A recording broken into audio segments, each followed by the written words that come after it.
Bonjour Mélanie, bonjour docteur Jimmy Mohamed. Alors moi j'utilise comme moyen de contraception la pilule depuis une dizaine d'années à peu près, sauf que je voulais arrêter de prendre des hormones et j'ai entendu parler de la méthode de contraception naturelle, notamment la température ou la méthode Ogino. Je voulais avoir l'avis du docteur Jimmy Mohamed sur la question. Merci à vous, bonne journée, au revoir. Bon, moi je m'attends un peu à votre réponse, Jimmy. Méthode naturelle de contraception. C'est pas terrible en termes d'efficacité. Alors Ouais. après, c'est pour C'est le le plaisir. meilleur moyen de tomber enceinte, Je non? pense que c'est un bon moyen de tomber enceinte. Alors, vous savez, il y a ce qu'on appelle un indice de Pearl, c'est-à-dire le nombre de grossesses qui apparaît lorsqu'on soumet à une contraception, quelle qu'elle soit.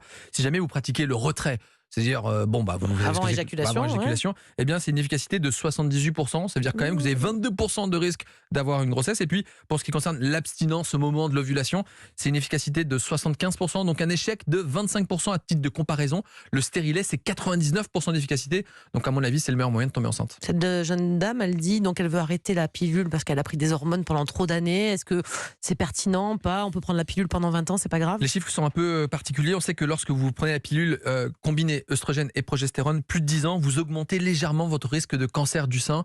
Au-delà de 5 ans, c'est le cancer de l'utérus qui augmente un petit peu. Mais à côté de ça, une cohorte de patientes a montré que plus de 10 ans de traitement avec une pilule diminue un petit peu le cancer des ovaires. Bon. Donc il faut réévaluer ça et en tout cas, il n'y a pas de bonne façon de contraception. De bon moyen, c'est celui que vous voulez. Il est possible aussi de mettre un stérilet, même si vous n'avez pas eu d'enfant. Ah oui, même si on n'a jamais eu Jeune d'enfant, femme à 20 ans peut mettre un stérilet. C'est pas encore assez connu ça. C'est pas connu, effectivement. mais la contraception, c'est celle que vous devez choisir et les sages-femmes le font.